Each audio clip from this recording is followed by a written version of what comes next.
Assalamualaikum warahmatullahi wabarakatuh. Alhamdulillahi rabbil alamin. Nahmaduhu wa nasta'inuhu wa nastaghfiruh wa na'udzu billahi min shururi anfusina wa min sayyiati a'malina. Man yahdihillahu fala mudilla lahu wa man yudlil fala hadiya lahu. Rabbi shrah li sadri wa yassir li amri wahlul 'uqdatam min lisani yafqahu qawli. Amma ba'd. Alhamdulillah, bersyukur pada Allah Subhanahu wa taala kerana dapat bersama pada malam ini. Insya-Allah pada malam ini saya akan sambung perbincangan kitab Badlul Majhud fi musyabahati Rafidah lil Yahud, iaitu perbincangan tentang perbandingan dari sudut menyamakan, buat perbandingan. Kitab ni sebenarnya kitab perbandingan ajaran Syiah dengan Yahudi itu, dan usaha untuk menyabitkan bahawa ajaran Syiah itu adalah daripada Yahudi asalnya. Jadi pada malam ni saya akan sambung perbincangan yang keempat, iaitu menolak akidah wasiyah di sisi Syiah Rafidah. Sebab dalam agama Yahudi dia ada juga kaedah dalam penentuan untuk melantik pemimpin ni, dia sebut sebagai wasiat itu. Kalau dalam konteks kita dalam sistem beraja ni, makna putera mahkota lah. Mana sebelum meninggal seseorang pemimpin itu, dia akan berwasiat. Jadi wasiat itu dikira sebagai nas dan dianggap sebagai akidah, sehingga sesiapa yang tolak itu boleh menyebabkan rasa akidah. Jadi asalnya dalam Yahudi, kemudian tiba-tiba ada dalam ajaran Syiah. Sebab itulah ulama kita buat kajian daripada mana asal ajaran ini. Dan langgar wasiat ini dia boleh menyebabkan sesuatu jadi kufur. Sampai begitu sekali. Jadi dalam sesi lepas telah saya sebut beberapa bukti berkenaan dengan persamaan itu dalam ajaran Yahudi berdasar pada kitab-kitab mereka. Ada juga ajaran wasiat ini. Begitu juga dalam Syiah. Dan kita telah sebut dengan panjang lebar lah perkara itu. Misalnya Abdullah bin Sabah, dia sebut, dia kata kita dia bawa lah nas-nas berdasar pada kitab Taurat dan kitab-kitab Yahudi berkenaan dengan Yusha bin Nun dan sebagainya. Itu telah kita bincang sebelum ini. Mana sebelum kematian Nabi Musa tu dia menentukan siapa? Yusha bin Nun. Lucunya dalam kitab Syiah, mula-mula dia kata Harun, tiba-tiba Harun mati dulu. Tiba-tiba Harun mati dulu. Sedangkan wasiat ni wahyu daripada Allah. Sebab Nabi Musa ni dia Nabi. Bila dia menentukan siapa pengganti dia bila dia mati, maknanya itu satu ketentuan tu. Sebab kalau mengikut Yahudi, pemimpin dia menentukan pengganti dia itu berdasar pada wahyu. Macam mana Harun boleh mati terlebih dahulu? Sedangkan itu wahyu. Itulah dia kata Allah telah tersilap. Itu dia panggil akidah badak. Kalau dalam ajaran Syiah itu akidah badak. Dia boleh kata begitu. Jadi dia tak akan salah lah kukuk mana pun. Baik. Jadi tujuan diadakan, didoktrinkan akidah ini adalah untuk, sebenarnya target dia adalah untuk memberi gambaran buruk terhadap sahabat. Mana bila terima wasiat ni, tiba-tiba yang berlakunya bukan Sayyidina Ali menjadi pengganti Nabi. Yang menjadi pengganti Nabinya Sayyidina Abu Bakar, kemudian Sayyidina Umar, kemudian Sayyidina Uthman. Selepas tu baru Sayyidina Ali. Jadi bermodalkan dengan akidah wasiat inilah golongan Syiah sampai ke hari ini, termasuk Syiah di Malaysia ni, mereka mengatakan bahawa Sayyidina Abu Bakar telah merampas hak Sayyidina Ali. Jadi yang dirempuh itu adalah akidah. Itulah antara sebab mereka mengatakan bahawa sahabat itu kafir, khususnya Sayyidina Abu Bakar. Itu jelas dalam kitab, dan kita pun telah bincang berdasar pada dalil-dalil dan bukti-bukti daripada kitab-kitab utama Syiah. Cuma pada malam ini, bagaimana Ahlus Sunnah wal Jamaah, sebab perkara ni dia jadi isu dalam masyarakat. Mungkin di tempat kita tidak ketara sangat. Kalau di Indonesia misalnya, perdebatan secara terbuka. Begitu juga di Timur Tengah. Bahkan dalam kitab-kitab dalam internet, inilah yang menjadi bual bicara golongan Syiah itu. Tapi bagi ahli sunnah tidak. Bagaimana kita nak talak pandangan itu? Berdasarkan kepada nas-nas yang sahih. Perlu kita tahulah. Jadi bagi saya lah, kita belajar kitab ni banyak kita akan jumpa hadis. Saya ingat hadis sampai habis ni, kalau sampai habis tebal juga lagi ni. Kita akan jumpa, saya ingat saya beratus-ratus lah hadis. Walaupun kita bincang tu kita ajar salah, tapi ulama kita tolak menggunakan hadis, menggunakan ayat Al-Quran. Baik, cuba kita tengok di sini. Jadi wasiat ini adalah wasiat yang diada-adakan oleh puak-puak Syiah untuk menyabitkan imam mereka selepas Rasulullah. Baik.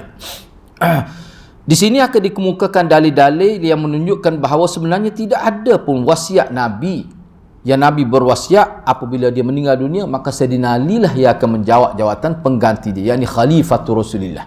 Tidak ada. Apa buktinya? Yang pertama, di sini dalil yang utamanya 3. Yang pertama, hadis-hadis yang sahih lagi terang menunjukkan bahawa tidak ada Nabi berwasiat bahawa Ali lah ia akan menjadi pengganti dia. Misalnya riwayat daripada Bukhari dan Muslim dengan sanadnya daripada Abdullah bin Utbah daripada Ibnu Abbas. Ni saya terus terjemah untuk lebih ringkas. Daripada Ibnu Abbas radhiyallahu anhuma, beliau berkata, bila mana Rasulullah sallallahu alaihi wasallam ini cerita ni ketika Rasulullah sakit. Ini sakit terakhir. Yang mana selepas tu Rasulullah wafat. Baik. Jadi ketika Rasulullah sakit, adalah beberapa orang di rumah Aisyah itu. Sebab ketika Rasulullah sakit, walaupun sakit yang kia berakhir dengan kematiannya, asalnya bukan di rumah Aisyah. Seperti yang kita sedia maklum lah, di rumah isteri dia yang lain. Tapi jadi isteri Nabi faham kehendak Nabi, dia nak berada di rumah Aisyah. Itu kelebihan Aisyah lah. Isteri lain pun tidak kata cemburu apa tidak, bahkan mereka setuju. Baik, ringkasnya Nabi dibawa ke rumah Aisyah, dan pada waktu itu ketika di rumah Aisyah itu adalah beberapa orang lelaki terdiri pada ahli keluarga Rasulullah dan juga sahabat-sahabat utama. Sayyidina Umar pun ada. Maka Nabi berkata, ini anak terjemah mafhum supaya lebih ringkas. Pada waktu ini ni perlu kita tahu keadaan Nabi, sebab cerita dia Nabi minta kertas, pen untuk supaya ditulis mana ada perkara penting. Bawa mari pen, kertas untuk ditulis sesuatu yang penting, yang mana kamu tidak akan sesat selepas ini. Itu dia punya nasnya berbunyi begitu. Jadi semua ulama kita faham kira-kiranya nak tulis siapa pengganti Nabi lah, sebagai wasiat. Memang difaham gitu. Tetapi sahabat-sahabat yang ada di sisi Nabi pada ketika itu, termasuk isteri Nabi, sepupu Nabi, Sayyidina Ali pun ada, Sayyidina Umar pun ada, yang mana pada waktu ni Nabi kadang-kadang pengsan, kadang-kadang dalam keadaan tak sedar dia. Keadaan itu tu bukan kata sakit begitu saja, tidak. Ni sakit ni sampai tahap kadang-kadang dia pengsan, sehingga kadang-kadang Nabi letak kain tuala kecil atas muka dia. Bila dia angkat tu rupanya dia pengsan, tak sedar diri. Keadaan itu tiba-tiba Rasulullah minta supaya dibawa pen dan kertas. Maka sebahagian sahabat, ada setengah riwayat Sayyidina Umar sendiri, ada setengah riwayat kata orang lain. Jadi sebahagian sahabat kata sesungguhnya Rasulullah qad ghalabahul waja'. Nabi ni sudah berada dalam keadaan yang kritikal. Sakit ni sehingga beberapa kali pengsan. Kita di sisi kamu sudah ada Quran. Quran, bila sebut Quran itu termasuk dengan hadis lah. Cukup dah kepada kita kitab Allah. Baik. Jadi ada sahabat yang bagi pandangan begitu. Jadi ada setengah di kalangan yang ada di situ, mereka kata bagilah, qaribu yaktubu lakum kitaban la tadillu ba'dah. Bawalah kepada Nabi kertas dan pen itu. Mana Nabi akan suruh kita tulis sesuatu, kita tidak akan sesat selepas itu. Tapi ada setengah sahabat yang dikata Nabi ni ana guna istilah ni berdasar pada yang disebut ni. Mana seolah Nabi ni meracau daripada waktu itu. Sebab apa? Sebab sebelum tu suruh turun dah ayat al-yauma akmaltu lakum dinakum. Semua ayat-ayat yang menunjukkan Islam ni sudah sempurna. Tiba-tiba di akhir ayat Nabi minta. Jadi sahabat faham dalam keadaan itu. Sebab tu sahabat-sahabat utama kata biar tengok keadaan Nabi, biar nampak keadaan Nabi tu stabil. Dan terbukti, biarlah di sini tidak sebut, dalam riwayat lain selepas daripada peristiwa ni hampir seminggu Nabi tak mati lagi, tidak wafat lagi. Bahkan lepas daripada peristiwa ni dalam tempoh seminggu tu Nabi sehat, lebih sehat daripada waktu ini. Kenapa Nabi tidak suruh tulis pada waktu itu? Itu persoalan yang timbul. Baik, tak apalah, itu dalam riwayat lain. Baik, bila mana berlaku perselisihan pendapat nak bagi ataupun tidak kertas dan pen, sebahagian kata bagilah, sebahagian kata tak perlu bagi sebab keadaan Nabi tidak sesuai dah ni. Kejap-kejap pensan, kejap-kejap tak sedar diri. Itu keadaan yang berlaku. Maka bila berlaku sedikit kecoh pada waktu itu, maka Rasulullah pun kata, kumu. Maka bangun. Jadi Nabi minta supaya keluarlah. Sebab duduk semacam bertegang urat leher di hadapan dia tu. Yang ni kata, bawalah pen dengan kertas tu. Setengah sahabat kata, tak perlulah, kita tengok selepas ni keadaan Nabi macam mana. Cukup dah Quran yang ada, sudah cukup dah. Sebab ayat al-yauma akmaltu lakum pun sudah turun dah. Baik, tak apalah, ringkasnya tak jadi tulis lah. Maka Ibnu Abbas yang ada pada itu, beliau berkata, sesungguhnya malapetaka besar ini, kenapa dihalang untuk Rasulullah tulis sesuatu. Tulis itu bukan makna Rasulullah tulis, makna dia akan sebut orang lain yang tulis. Kenapa begitu? Jadi kerana perselisihan pendapat di kalangan sahabat dan keluarga Rasulullah, akhir sekali Rasulullah tak jadi tulis. Isu dianya dalam kitab Syiah, hadis ini mana digunakan sebagai modal utama untuk menghentam sahabat. Seorang ulama dalam kitab kitab tu besar juga sebenarnya. Nama kitab tu nya Bal Dalalta. Tebal juga kitab tu. Dia bincang panjang perkara ni. Saya tidak nak ulas lah, sebab di bawah tu ada sedikit lagi huraian ni. Baik, jadi riwayat ini dengan jelas tidak berlaku tu wasiat itu.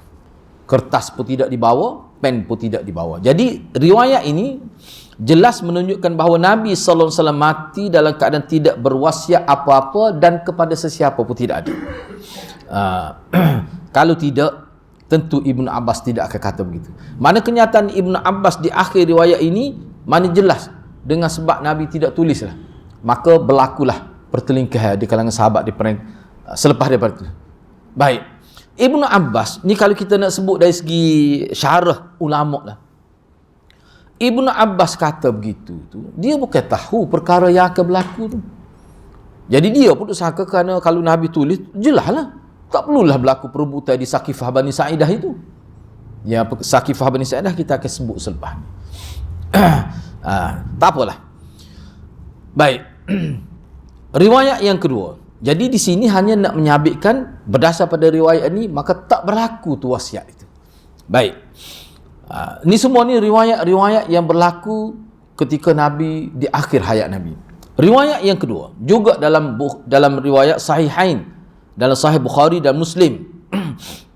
Riwayat daripada Talhah bin Musarrif, kata beliau, saya tanya Abdullah bin Abi Aufa radhiyallahu anhuma, apakah Nabi telah berwasiat tentang penggantinya?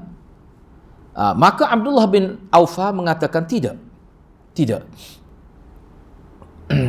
Maka aku kata kepada dia, kata Talhah, kenapa Nabi tidak tulis wasiat? Ataupun kenapa Nabi tidak perintahkan sahabat, Nabi tidak perintah sahabat tu tulis wasiat tu, kenapa begitu? Betul ke begitu?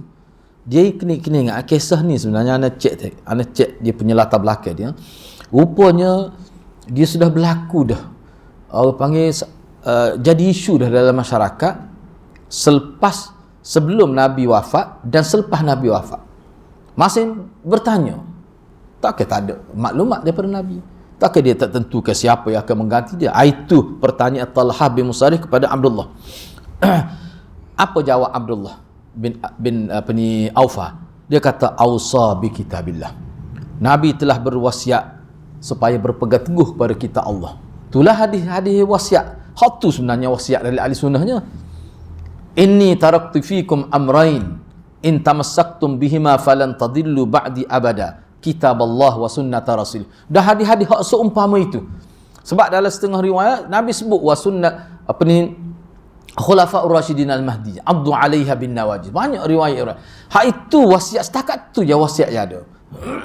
Sebab tu bila selepas Nabi wafat, bila timbul persoalan isu wasiat ni, Aisyah kata Nabi tidak pernah berwasiat. Tak ada satu pun wasiat Nabi yang Nabi tinggalkan sebelum Nabi menghembuskan nafas terakhir. Tak ada satu pun wasiat. Tu kita kena faham tu. Hak tu tak ada khilaf di kalangan ulama. Tak ada khilaf. Bahkan Sayyidina Ali sendiri pun saya kata tak ada satu wasiat pun Nabi tinggal. Sama ada wasiat pengganti, wasiat harta ke, wasiat apa saja wasiat. Tidak ada. Kecuali hadis tadi. Inni taraktu fikum amrain, kitab Allah wa sunnata rasul. Dan juga hadis-hadis seumpama itu. Tu banyak hadis tu. Baik. Itu yang kedua. Yang ketiga.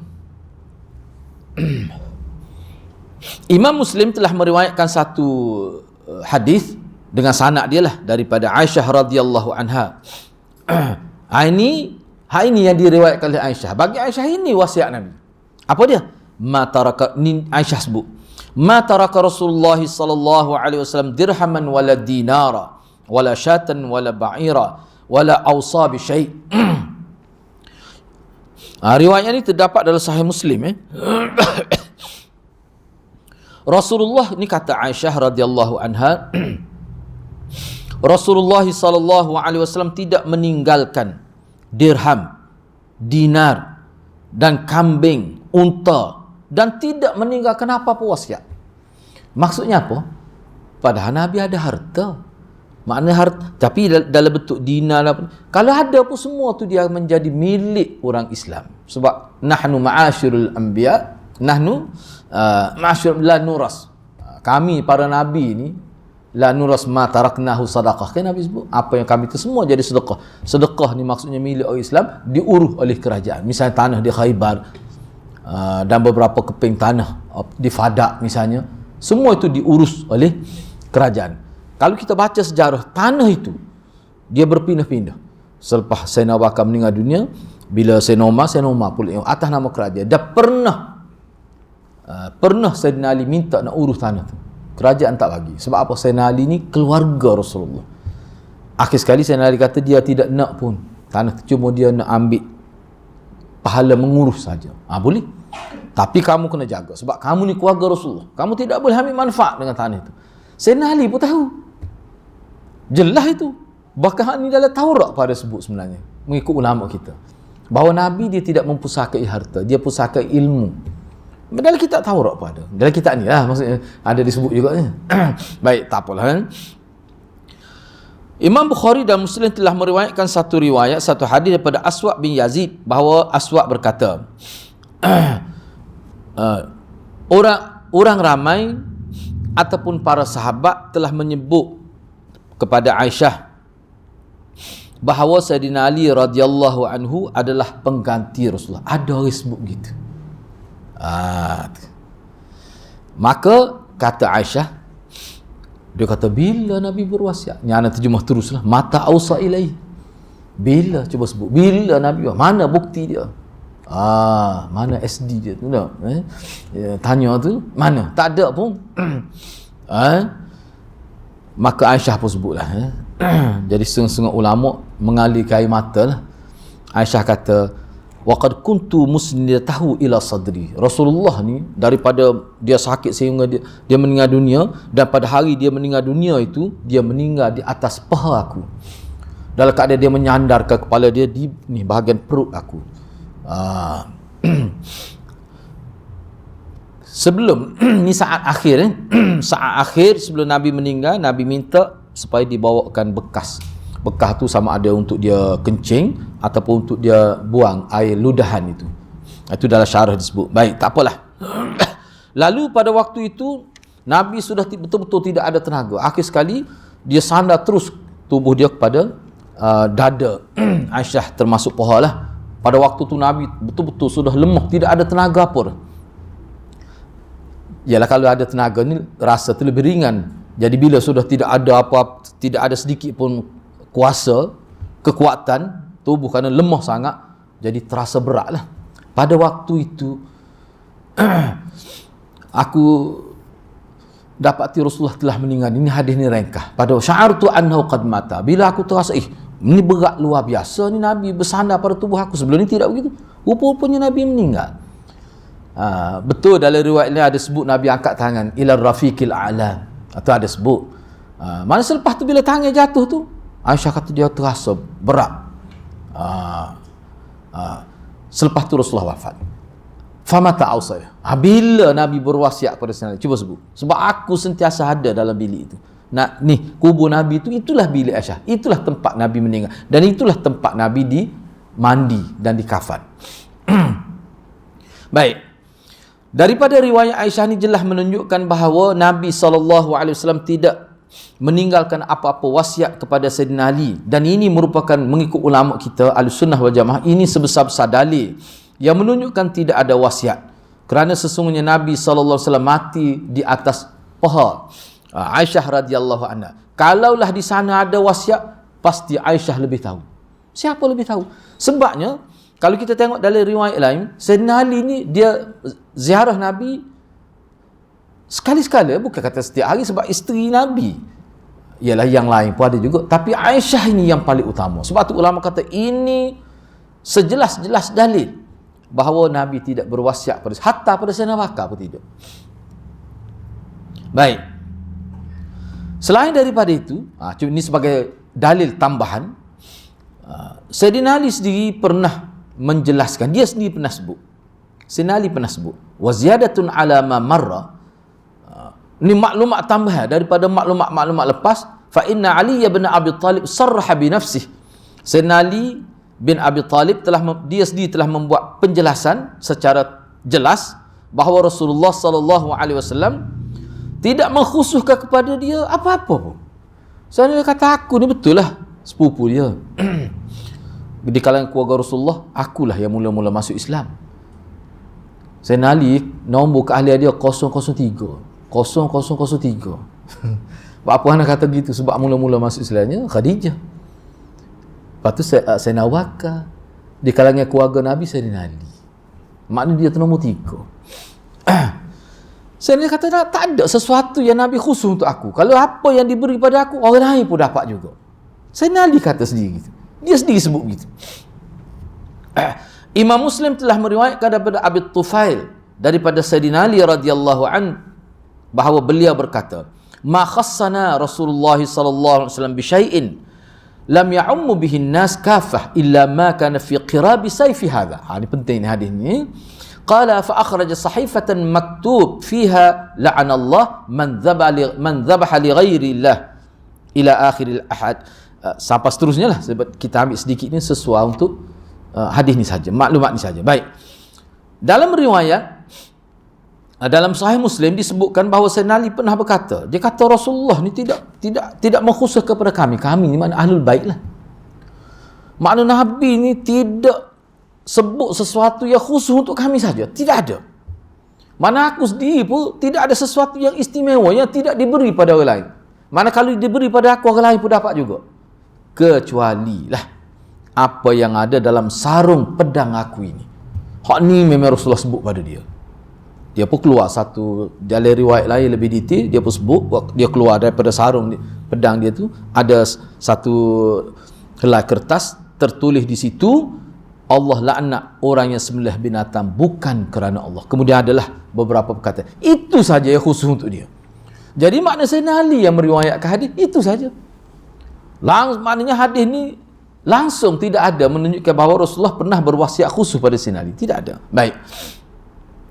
Antara dalil yang kuat yang menunjukkan bahawa tidak ada wasiat Rasulullah kepada Sayyidina Ali adalah riwayat yang terdapat dalam Sahih Bukhari bersumberkan daripada Ibnu Abbas radhiyallahu anhuma. Beliau menyebutkan bahawa Sayyidina Ali bin Abi Talib radhiyallahu anhu telah keluar daripada bilik Rasulullah sallallahu ni ketika Rasulullah sakit ni. Dia pergi ziarah Rasulullah. Bila dia keluar daripada bilik Rasulullah dalam keadaan Rasulullah yang sakit tenak pada waktu itu, yang mana sakit itu adalah sakit terakhir. Sebab Rasulullah ni beberapa kali sakit berat. Sakit sampai peringkat tak boleh nak jadi imam salat. Beberapa kali. Yang ni yang terakhir. Bila Sayyidina Ali keluar, maka orang ramai yang duduk tunggu di rumah ni, wartawan apa ada semua duduk tunggu. Maka orang ramai kata pada Sayyidina Ali, ya Abul Hasan, kaifa asbaha Rasulullah sallallahu alaihi wasallam? Bagaimana keadaan Rasulullah? Sebab nak masuk ramai-ramai, bilik tu sempit ya. Jadi bila Sayyidina Ali terbit, sahabat ramai-ramai yang berada di masjid ni, ya Abul Hasan, wahai ayah Hasan, bagaimana keadaan Rasulullah sallallahu alaihi wasallam? Maka Sayyidina Ali pun kata, asbaha bihamdillah bari'an. Oh, dia kata alhamdulillah Rasulullah sedar dah. Rupanya Rasulullah pengsan sebelum itu. Alhamdulillah sudah sedar dah daripada pengsan itu. Kalau Rasul kata, khabar dah sana itu. Nampak khabar dah sikit tu. Baik. Jadi rupanya Abbas bin Abdul Muttalib, pak saudara Nabi, ada juga situ. Dia pun pegang tangan Sayyidina Ali. Dia tarik tangan Sayyidina Ali. Moga ni pak darah dia juga ni. Abbas ni pak darah Sayyidina Ali ni. Moga pak darah Nabi. Moga keluarga ni, Bani Hashim semua ni. Maka dia pun kata, Abbas kata kepada Sayyidina Ali, anta wallah ba'da thalathin Abdul Asa. Engkau ni Sayyidina Ali, wahai Ali, demi Allah, orang nombor 3 masuk Islam. Seperti saya sebut tadi ya. Dan sesungguhnya aku, wallahi la ara Rasulullah saufa yutawaffa min wajh hadha, inni la arifu wujuha Bani Abdul Muttalib. Moga dia tua dia ni Abbas ni. Dia kata, wahai Sayyidina Ali, aku tengok pada wajah Nabi tu. Dia kata anak beranak keluarga Abdul Talib, begitulah muka dia sebelum meninggal dunia. Maknanya Abbas ni sebagai orang tua, syaikh antara masyayikh dia ni, orang tua ni, dia kata aku lihat pada wajah Rasulullah tu tak lama dah kena. Sebab keluarga Abdul Muttalib, memang aku ni sudah tengok keluarga Abdul, bila nak mati memang aku tengok. Begitulah keadaannya. Berdasar pada pengalaman dia. Apa dia nak minta sebenarnya? Dia nak minta, idhab bina ila Rasulullah. Pergi minta maaf ni, anak-anak terjemah ni, kalau silap terjemah bahaya juga ni. Seolah-olah mugilah jadi wakil pokok kita Ahlul Bait ni. Seolah-olah Abbas ni minta Sayyidina Ali jadi wakil. Pergi kepada Rasulullah, tanya dia, siapa dia yang akan menjadi pengganti dia? Soalnya dia kata menasabah nak Rasulullah nak wafat, so tanya gitu. Sayyidina Ali kata mana?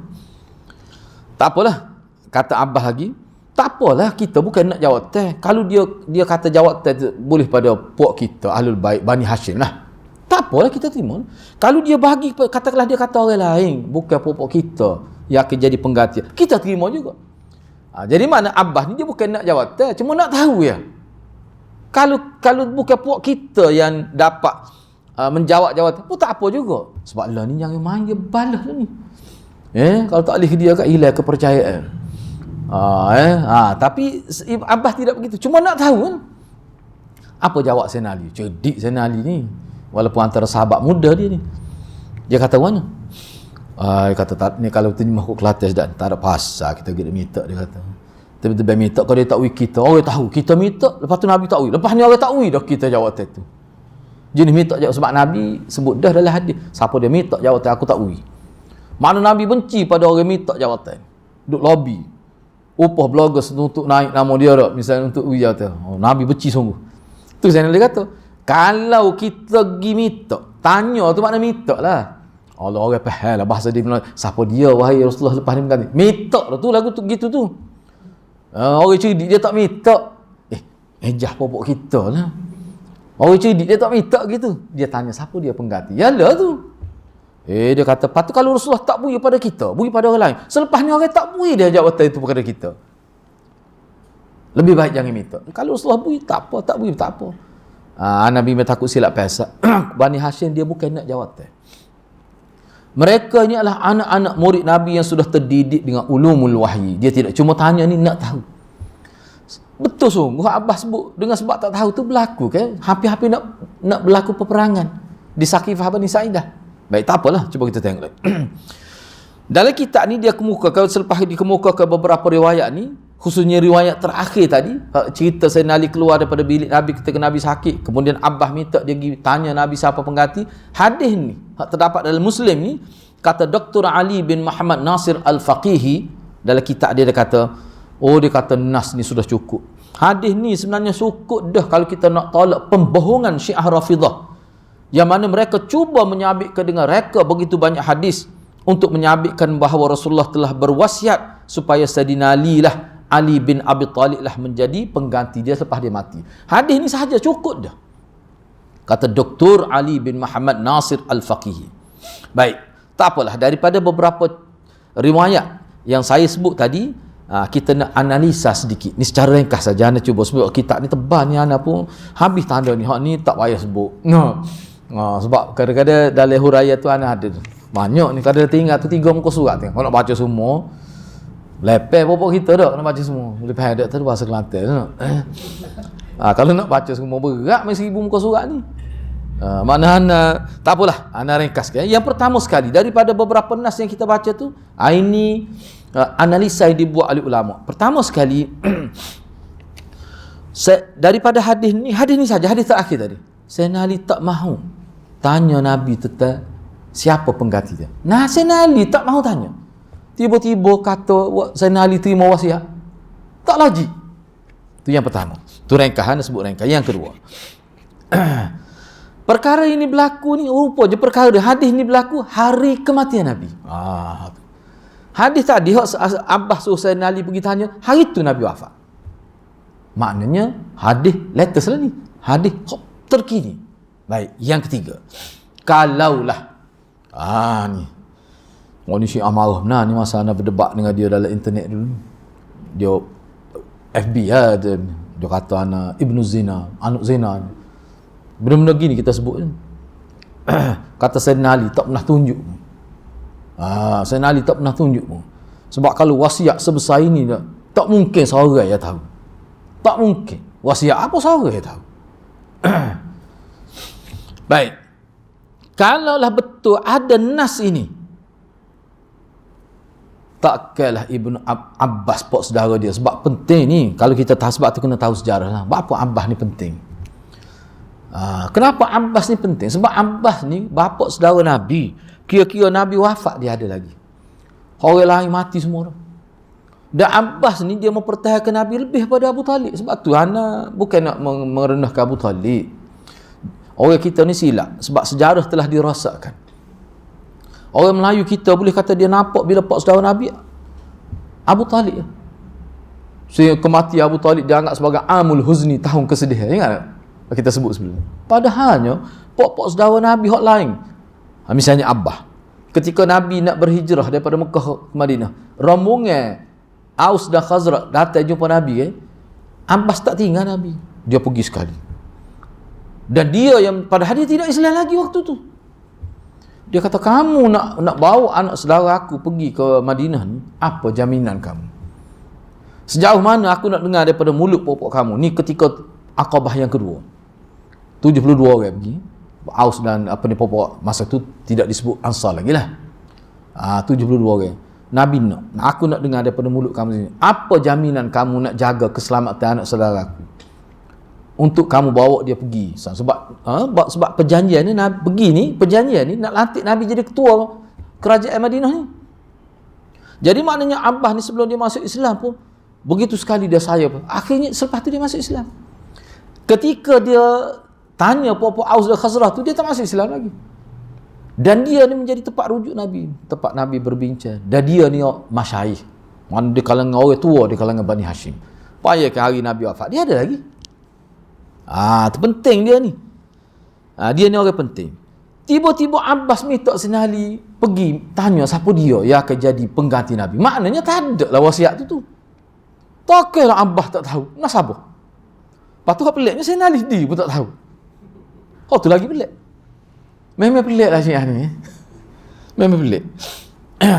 Sebab tu Abdullah apa ni penulis kitab itulah jawab summah tadi itu balta. Dia kata laukana syi'iyan baqarah la dhabahtuha. Kalau Syiah ni lembu aku sembelih lama. Tapi goreng. Bodoh terlajuk dia kata. Baik, tidak syak lagi bahawa dalil ini sangat kuat untuk mematikan, untuk menolak dakwaan bahawa pelantikan khalifah selepas Nabi ini ditentukan secara nas. Baik, seterusnya anda pergi pada poin yang kedua. Cumanya Syiahnya kena ingatlah, Syiah ni mudah saja. Syiah penisai mudah hebat ni. Dia kata memang saya nak bakar surat tu. Mudah ya. Saya nak bakar surat tu. Syiah dalam kitab dia anda baca, dia cuba gambarkan satu komplot besar ni di kalangan sahabat ni, satu konspirasi lah kita kata. Bagaimana nak mematikan, nak kesembunyikan wasiat Nabi. Sebab tu saya nak bakar. Hatu dia kait ke Aisyah ni kan. Nabi wafat dia. Aisyah tu anak saya nak bakar. Dia pakat dua beranak tu. Parut dia pergi. Kalau kita nak kira atas dakwah begitu dah. Lepas tu dakwah musuh pula. Tak ada sebab tu kita nak nas. Mana bukti dalil? Yang kedua, dalil-dalil dan bukti-bukti secara logikal yang menunjukkan tak ada wasiat tu sebenarnya. Tak ada. Tak wujud pun. Dan secara logik. Antara dalil-dalil secara logikal yang menunjukkan tidak ada nas daripada Nabi bahawa Sayyidina Ali yang akan menjawab jawatan khalifah selepas kematiannya, seperti mana disebut oleh Imam Al-Juwaini. Ni Imam Al-Juwaini antara yang berhadapan dengan Syiah. Dia kata kalau nak tolak akidah wasiat ni yang menjadi dakwaan pokok Rafidah, dia kata gini, antara kata-kata Imam Al-Juwaini, dia kata sahabat Rasulullah bila sebaik saja Rasulullah wafat, cerita ni berlaku ketika Nabi sedang diuruskan kematian Nabi, mandi, kafan. Pada waktu itu para sahabat ni berlaku di Madinah. Mana kalau di Masjid Madinah tu tak jauh lah, sekarang dia buat comel macam dataran tu.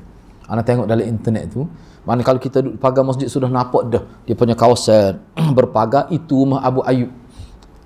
Saqifah Bani Sa'idah itu. Dan di kawasan tu dia buat comel lah untuk, jadi kalau kita pergi boleh ambil gambar semua sekali. Tak ada dah bangunan dia buat semua. Boleh nampak sejarah selepas Nabi wafat, hari pertama Nabi wafat, para sahabat berkumpul di Saqifah Bani Sa'idah. Tujuan semua kabilah berada di situ. Puak-puak Ansar kata rengkah ni anak sebut rengkah. Jadi di situ Muhajirin pun ada, Ansar pun ada. Bila sudah masing-masing kabilah nak dia jadi khalifah, dia jadi pemimpin tertinggi, puak dia masing-masing nak gitu. Akhir sekali jadi semakin kecil, akhir sekali dua. Ansar kata, ginilah jalan penyelesaian dia, Perdana Menteri dua orang. Tapi tidak Perdana Menteri, khalifah ni besar lagi, jawatan dunia tu. Khalifah tu jawatan dunia. Ginilah. Dia kata, untuk kita seorang khalifah, untuk Muhajirin pun seorang. Dua-dua ni pakat merintah Madinah. Seorang nak jawatan. Hak tertinggi tu. Begitu. Jadi bila begitu tak setuju lah. Tapi sini tak sebut, tak setuju. Akhir sekali hampir-hampir berlaku perbalahan. Pada waktu tu sahabat utama tak ada lagi. Duduk di tempat urus jenazah Nabi. Ada sahabat pergi jumpa Sayyidina Bakar, Sayyidina Umar, dia kata nak berlaku peperangan tu. Nak berlaku kita pergaduhan di Saqifah Bani Sa'idah. Nak menentukan siapa yang jadi khalifah. Waktu Sayyidina Bakar tinggal Nabi tu, so Sayyidina Ali diurus lah. Dia pergi dengan beberapa orang sahabat. Itu cerita tu. Baik, sekarang ni ya kita secara logiknya, kenapa berlaku begitu? Maknanya sahabat-sahabat dulu, sama ada sahabat besar ke sahabat yang biasa, mereka tak tahu ada wasiat itu. Kalau tahulah, tak timbul Saqifah Bani Sa'idah. Tak ada sejarah tu dah. Tidak akan ada peristiwa tu dalam sejarah. Kita tahu tu lah. Logik atau tak logik? Memang sangat logik tu. Ini kata Imam Al-Juwaini. Lepas tu dia sebutlah bagaimana situasi pada waktu. Anda tidak sebut, cuma seperti anda sebut tadi, mana keadaan. Akhir sekali bila Sayyidina Bakar sampai, keadaan sudah tegar tu. Sehingga ada setengah tu pedang tu tak ada sarung tu. Cabut daripada sarung tu. Nama siapa begitu sekali? Sini tidak disebut. Nama apa ni? Khubab tu. Khubab tu siapa dia? Wajarrad al-Khubab saifah. Tu dalam riwayat tersebut. Khabbab ni pecat dia. Cabut dah pedang dia. Dia kata siapa dia berani lawan sorang mubarazah. Siapa tahu tu dia cabar. Mana kalau siapa dia nak jawatan ni, dia kena berdepan dengan dia dulu. Berat tu. Dia panggil mubarazah. Mari berperang satu lawan satu. Pedang pun sudah cabut daripada sarung. Tahap itu lah.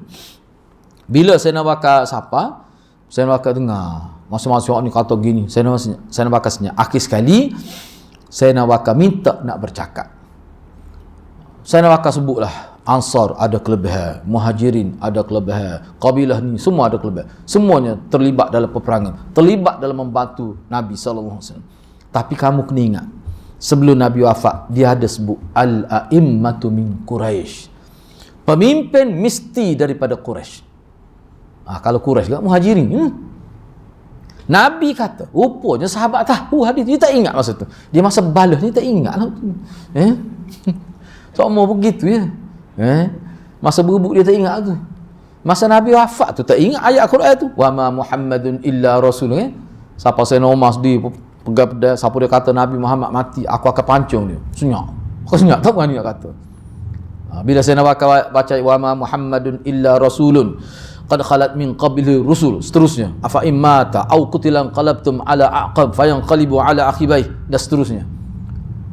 Rupa sahabat baru teringat pada ayat tu dalam keadaan panik tu. Ni keadaan panik kan, tak teringat kepada. Sayyidina Bakar pergi baca al-a'immatu min Quraisy, maka bincanglah hadis tu. Akhir sekali kalau Quraisy ya, Sayyidina Bakar Quraisy. Baik, di kalangan Quraisy, siapa dia Quraisy ni paling hebat? Sayyidina Ali pun Quraisy juga. Bani Hashim di bawah Quraisy lah. Maknanya golongan Ansar ni tidak Quraisy. Jadi dibincang ni pokok Muhajir ni siapa dia? Termasuk Sayyidina Ali.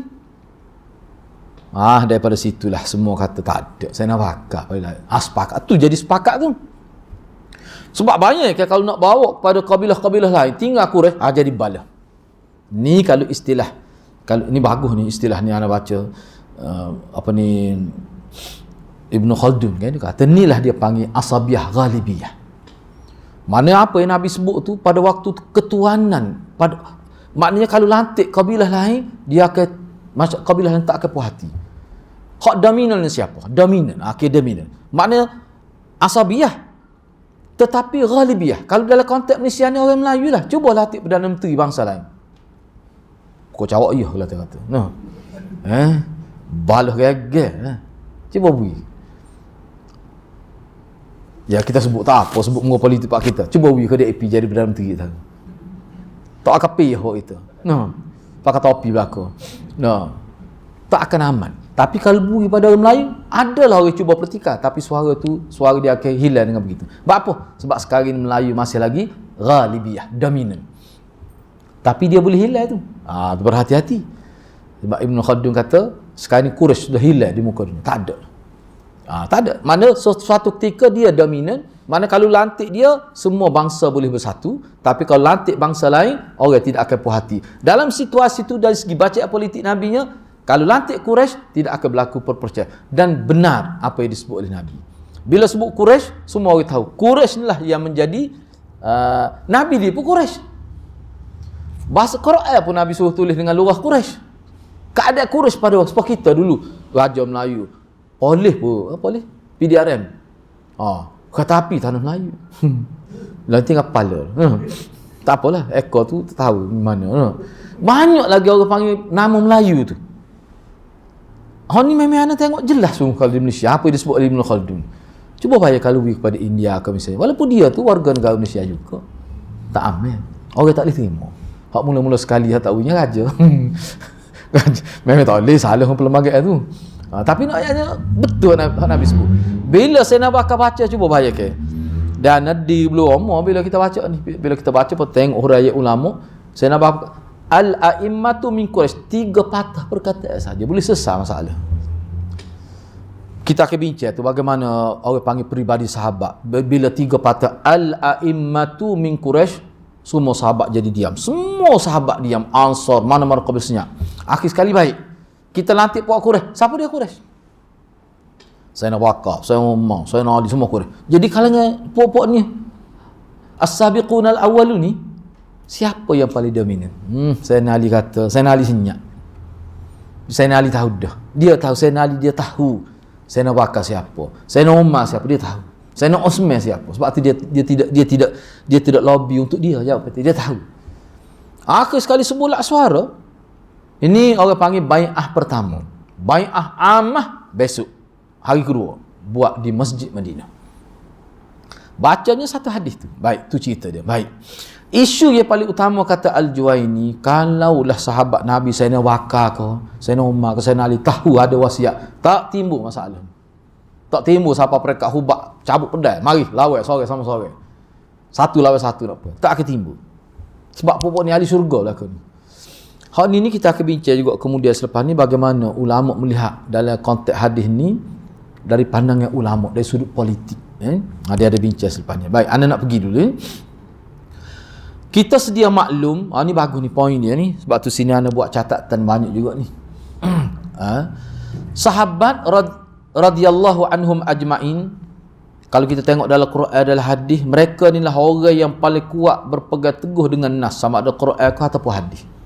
Saya akan sebut, kata Syekh penulis ni, Abdullah Al-Jumaidi kata, saya akan sebut selepas daripada ini beberapa contoh bagaimana sahabat Nabi dalam keadaan cemas itu bila dibaca hadis Nabi, bukan baca Quran ke ataupun sebut hadis Nabi ke, dia tunduk. Itu sifat sahabat. Orang panggil al-waqaf inda kitabillah. Mana sahabat Nabi ni antara gelaran dia, walaupun hak tu pada Sayyidina Umar, tapi ulama kata sifat Umar tu ada pada sahabat lain. Gapo dia? Dalam keadaan marah, dalam keadaan getir, bila dibaca ayat Quran, baca hadis Nabi, dia tunduk selalu. Sayyidina Umar duduk bila dia berdiri, sebab Sayyidina Umar dia tunduk. Ana tengok pun pelik lah Sayyidina Umar ni. Patutlah dia ni disebut sebagai ahli syurga pun. Hebat, bukan sekadar ahli syurga, hebat. Pegang pedang dalam keadaan berjalan, tak duduk. Siapa dia kata Nabi mati, aku akan pancung dia.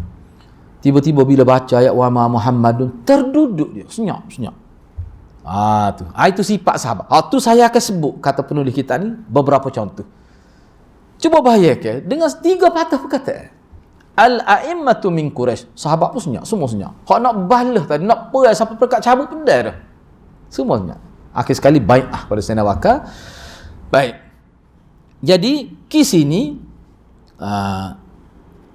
menjadi dalil bahawa para sahabat ni adalah orang atau generasi awal yang sangat menghormati nas, dan mereka sanggup mengorbankan kehendak pribadi bila bertembung dengan Quran dan hadis. Hak ni tak boleh nafi.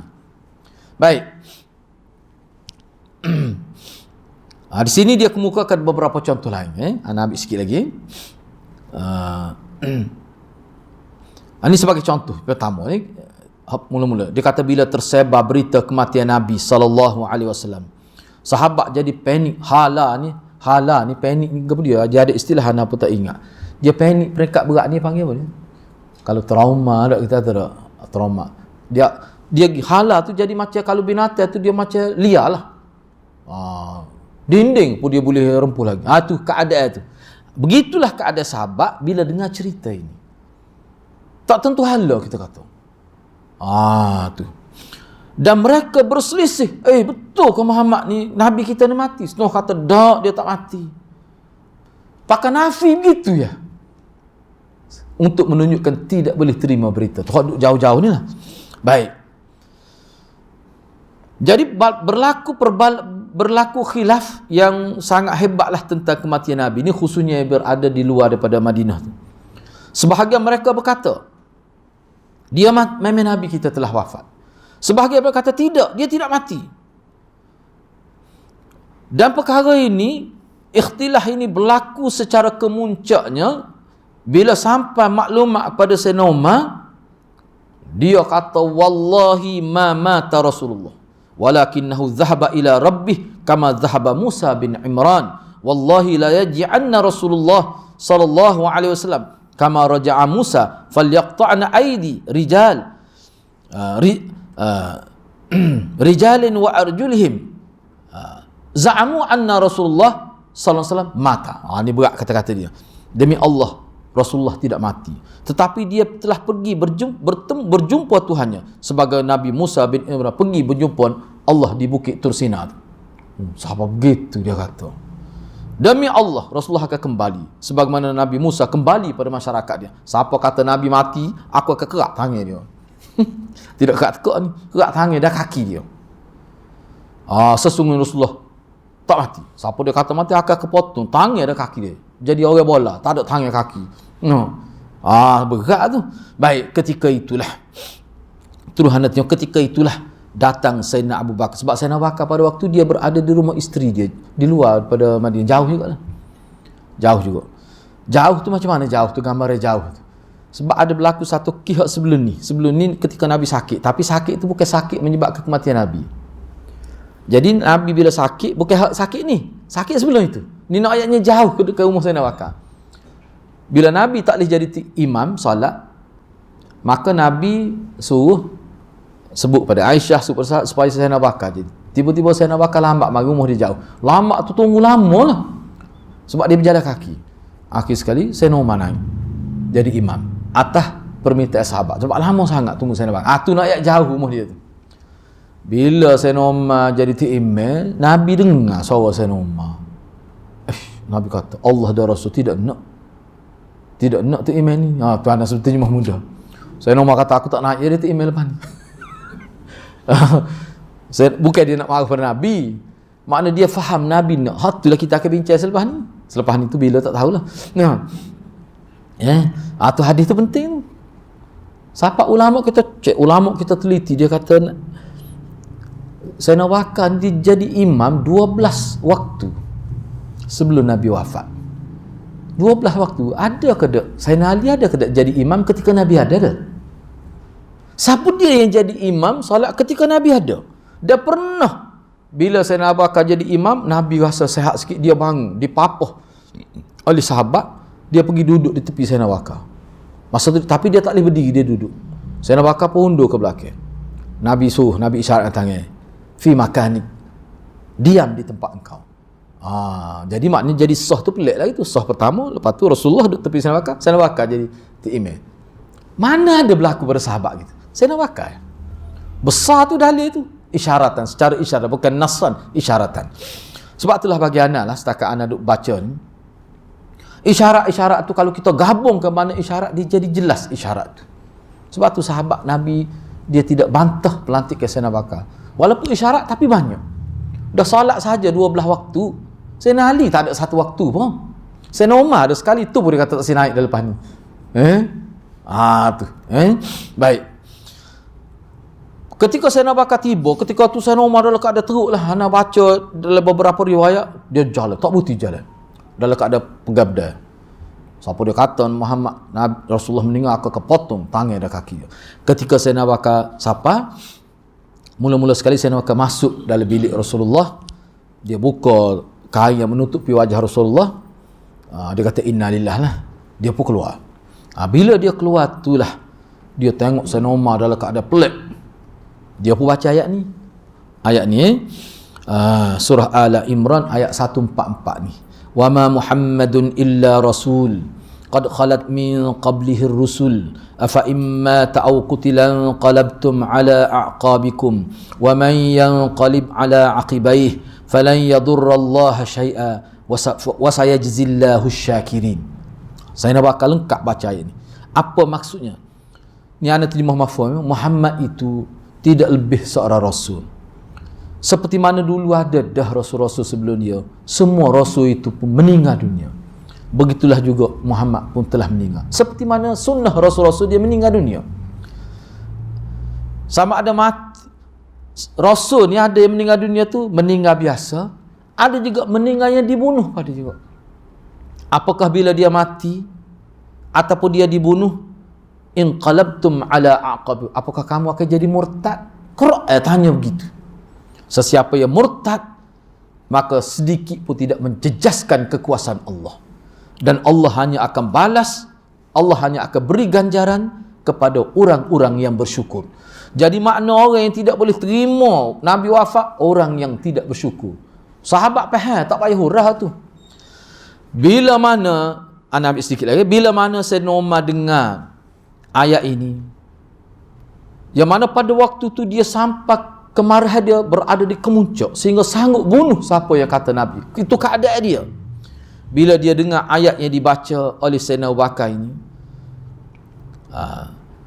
jadi dia pun jadi terdiam senyap. Daripada berdiri berjalan ulalik itu, dia terduduk, sahabat pun dia. Tu. Dan dalam riwayat lain, di sini tidak disebut, riwayat lain masing-masing sahabat pun baca ayat ni, wa ma Muhammadun illa rasulun qad khalat min qablihi, baca sampai habis, wa sayajzillahu syakirin. Setengah-setengah sahabat, sini tidak disebut dari riwayat lain, setengah-setengah sahabat dia kata seolah-olah ayat ni baru turun, kita tak ingat betapa kesal, panik bila Nabi wafat, tak ingat ayat ni. Sahabat-sahabat kata seolah-olah ayat ni turun pada waktu ni, padahal tidak. Tu. Gapo dia? Apa yang kita boleh petik pada ini? Isyarat yang jelas bahawa sahabat Nabi ni, ialah Sayyidina Umar ni kayak backing lah kata. Pemarah dia. Dia backing. Dia ni ghadab. Marah lah. Orang takut pada dia. Fizikal dia orang takut dia. Dia paling tinggi kan sahabat. Dari riwayat kata kalau dia duduk bersela ketika hari Jumaat dengan khutbah, nampak kepala dia sebutir. Nampak kepala tinggi Sayyidina Umar. Pedal dia tepah khusus. Dia letak pinggan ni. Kalau sebab ada sahabat lain ambil pedal Sayyidina Umar letak pinggan, rapat dilatak. Tak boleh nak jalan. Tinggi Sayyidina Umar ni. Dia tubuh sasa lah kita kata. Dia ni. Memang orang takut dia. Moga Abu Jahal pernah dia tapal. Seng kata tapal sungguh dia hentak dengan dia punya busur panah. Siapa luka dah. Tak berani. Dia kata siapa dia nak suruh isteri anak dia jadi yatim, mari berhadapan dengan aku. Dia cabar masyarakat. Padahal waktu tu dia tu Hamzah lah. Tu cerita Hamzah Hamzah. Tak, Hamzah pun besar juga. Cuma Sayyidina Umar besar lagi. Tu Hamzah. Cuma Sayyidina Umar ni pun dia cabar. Dia semaya depan Kaabah. Sayyidina Umar. Dia kena hentai parut juga. Memang pun tak khabar juga dia tu. Kena. Teruk lah kenanya. Tapi tak apa, anak ayat ni berani. Tak cerita Hamzah tu, bukan Sayyidina Umar. Tapi dia berani. Dia semaya. Dia ni.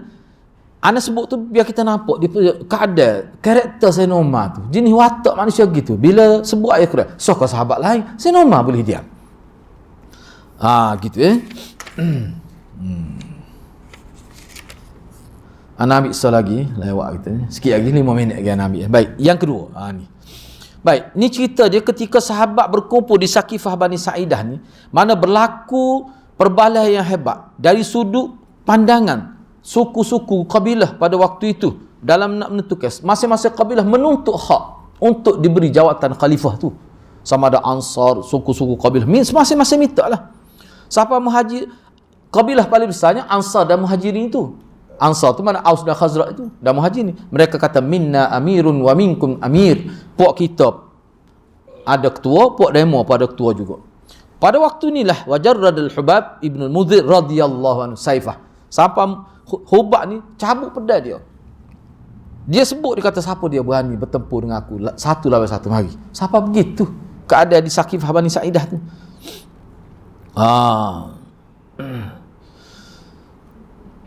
Jadi bila keadaan begitu, Sayyidina Umar antara mula-mula bercakap. Sayyidina Umar sebelum Sayyidina Bakar bercakap, Sayyidina Umar kata ni orang yang paling layak nak jadi khalifah Sayyidina Bakar. Cuba dengar dia bercakap tu. Sayyidina Umar suruh dia semua bui peluang Sayyidina Bakar. Pada waktu itulah Sayyidina Bakar bercakap agak panjang juga, cuma antara dia sebutnya, mula-mula Sayyidina Bakar puji semua kabilah ni, masing-masing kamu ada sumbangan kepada agama. Akhir sekali dalam bab nak latih pemimpin ni, kita kena kembali rujuk pada nas. Apa dia? Al-a'immatu min Quraisy. Bila sebut hadis tu, semua diam. Bila diam itu, timbullah siapa di kalangan Quraisy paling maka timbullah Sayyidina Bakar. Ada yang cadang Abdurrahman bin Auf. Abdurrahman kata, aku sedar siapa aku. Tak ada dia kata orang lebih. Sebab itulah apa kita kena ingat, Abdurrahman bin Auf ni, dia ni ketua Ahlul Hil wal Iqd. Ketua jawatan kuasa nak latih pemimpin. Sayyidina Bakar pun dia juga. Sayyidina Umar pun dia juga. Dia ni Abdurrahman bin peranan dia besar. Hak dah lekih Sayyidina Umar, dah lekih Sayyidina Utsman, dia pergi tanya semua ketua-tua kabilah. Seolah kita agak bawa pensel lah, kita tak bawa kertas tengok tanda. Tanda siapa dia nak, mana dia bui anak nak sebutnya Abdurrahman bin Auf ni kata siapa dia nak cadangkan pemimpin di kalangan puak dia, mari nama. Maknanya dibenarkan bertanding, tidak dibenarkan bertanding, dibenarkan bertanding. Jawatan ketua ni baru tidak timbul masalah. Akhir sekali ada nama. Jadi ramai semua. Lepas tu dia baca nama. Sore tarik diri. Sebab apa? Sebab ada nama Sayyidina Uthman. Sahabat Ustaz. Tinggal Sayyidina Ali dengan Sayyidina Uthman. Akhir sekali Sayyidina Ali pun tarik diri. Dia pun tak si. Bahaya ke Sayyidina Uthman. Kat Sayyidina Umar lebih lagi. Jadi perkara itulah. Baik. Cuma di sininya. Dalam hadis ni anda tidak nak baca semua. Sayyidina Ali ni, ni Pok Syekh Ahmad ni. Sayyidina Ali ni anda tulis, anda catat di sini lah. Ali turut serta membai'ah Sayyidina Bakar. Itu sebenarnya. Dari Syiah kata tak. Baik. Anda nak sebut gini. Baik, bila pelantikan Sayyidina Bakar ni berlaku 2 kali. Pertama hari Sakifah Bani Sa'idah pada hari kematian Nabi. Dan satu bai'ah amah dia panggil hak besar, muka setengah-setengah tu pada Sakifah Bani Sa'idah bukan semuanya ada. Setengah sahabat duduk musafir tak sempat nak balik. Besok lepas subuh, waktu duha tu berlaku pelantik ke umum. Dia panggil bai'ah amah. Hak tu ulama kata Sayyidina Ali bai'ah. Baik. Dalam ana masa di sekolah dulu pun memang disebut gitu juga. Guru sejarah ana pun sebut Sayyidina Ali 6 bulan duduk rumah dia tak keluar. Ingat tak cerita tu? Masa anak sekolah menengah dulu, memang guru kita sebut gitu juga, tak keluar. Kita tak tahu, kita terima lah. Apa? Sebab berlaku, macam orang panggil konfrontasi antara Bani Hashim dengan Sayyidina Bakar, dengan pemimpin pada waktu tu. Seolah-olah nak mematikan legasi Nabi SAW. Dia bahaya tu legasi tu. Macam-macam lah timbulnya menggoreng politik. Enggak, masa pada waktu tu kena ingat, dia ada munafik, ada media dia. Munafik ada media dia. Allah bohong cerita tu Padahal ni kalau kita baca dalam riwayat, dalam peperangan melawan orang murtad tu Sayyidina Ali bersama Sayyidina Bakar dalam peperangan. Macam mana kata tak keluar rumah? Lepas tu Sayyidina Bakar tak pergi semaya jemaah lah. Semaya ni hanya di Masjid Madinah pada waktu tu. Kecuali di kawasan jauh. Takkan Sayyidina Bakar pergi semaya luar pada Madinah. Masjid Madinah 1000 kali lebih kelebihan dia. Tak logik. Takkan tak pergi semaya jemaah. Semaya Jumaat macam mana? Tak logik. Sebenarnya dalam kitab Syiah pun ada sebut Nahjul Balaghah dia tu bahawa Sayyidina Ali memang dia bai'ah. Bai'ah atau betulnya. Cuma di sini penekanan akhirnya sebelum kita tangguh majlis kita ni, berdasarkan kepada riwayat yang kita baca ni jelas menunjukkan bahawa Bani Hashim semua menerima Sayyidina Bakar tu sebagai khalifah. Tak timbul masalah. Dan dalam kisah kita ada bincang ni, dalam kisah berlaku keadaan sampai perkara nak perang ni tak ada seorang pun. Hatta Sayyidina Ali pun kata ni wasiat Rasulullah ni. Tak ada seorang pun. Kok mana tu ada? Tu sebab tu bagi kita jelas tak ada. Itu hanyalah sesuatu yang direka oleh Syiah untuk memburukkan sahabat, untuk dia sabit bahawa sahabat telah merampas hak Sayyidina Ali. Itu tujuan sebenarnya. Okay, kita berhenti setakat dulu. Itu kita sambung semula.